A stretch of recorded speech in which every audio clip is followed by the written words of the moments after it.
Hi everybody, it's Joe Dickinson, and in this short video I want to talk about a successful morning routine. This is like the foundation of everything. This has worked pretty well for me. You might do some things beyond this. I'd love to hear that. Maybe you don't do a ton. Maybe you don't have a morning routine at all, and I challenge you to do it and see how much better your life can be, literally. So the first thing you want to focus on is gratitude. I like to always focus on 3 things. This is something I learned from Tony Robbins. He talked about when you're grateful for things, fear and anxiety cannot coexist when you're in a state of gratitude. So like I take a shower in the morning and I think during that shower 3 things that I'm grateful for. So if you got to bring it down to 2 or 1, whatever, but don't just say like, all right, I'm grateful for my home, I'm grateful for my wife, I'm grateful for my kids.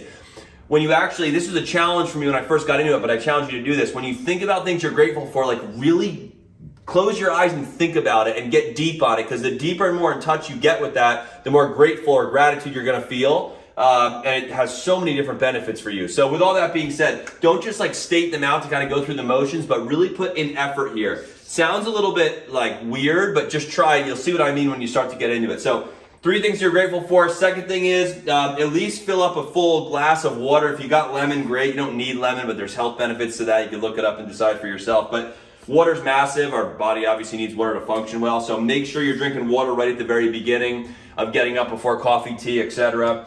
Number 3, audio over music. I don't always do this, but I do this a lot. So like I have about a 15 to 18 minute commute to getting to the office here in the morning. So instead of just putting on my favorite music channel station every single morning, I'll listen to audio. And all you gotta do is go on YouTube and type in like motivation or Tony Robbins or Eric Thomas or Mel Robbins or whoever you like, and go ahead and put them on and listen to them. That kind of content, or audiobooks or podcasts, that kind of content usually has a relation to helping you increase your health, wealth, happiness, etc. Music is good, but like you listen to it every day probably, right? So I'm not saying cut out music entirely and do this. I'm just saying dribble in maybe 3-4 days a week doing more audio type stuff, all right? So go on to YouTube and type some of that stuff in and just kind of loop it through your car. A lot of people have Bluetooth.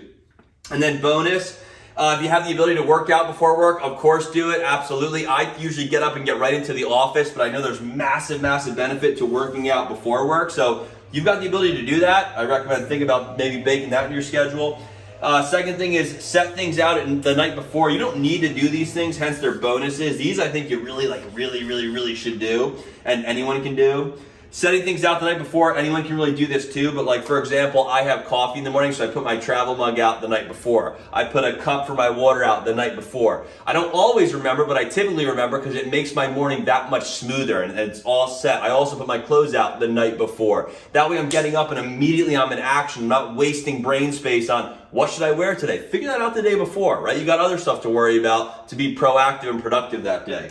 And then also make your bed. Now, I usually get up and then my wife gets out of the bed after me, so I can't make the bed because she's still in the bed, right? But if you're getting up and you're the only one in the bed, or your significant other or whoever's in the bed with you is out before you, make your bed. Start your day. There's a lot of psychology behind that, and I challenge you to go on YouTube and type in "make your bed" graduation speech. An admiral, I believe he is, does an incredible speech talking about like the actual psychology behind this. It's powerful. So check it out. So with that being said, if you don't do these things, at least do some of them. If you do some things I'm not thinking of that you'd want to share, drop in the comments on YouTube, Facebook, Instagram, wherever you are. I'd love to hear it. And look forward to producing more videos like this. Appreciate all y'all. Talk to you in a bit. Bye-bye.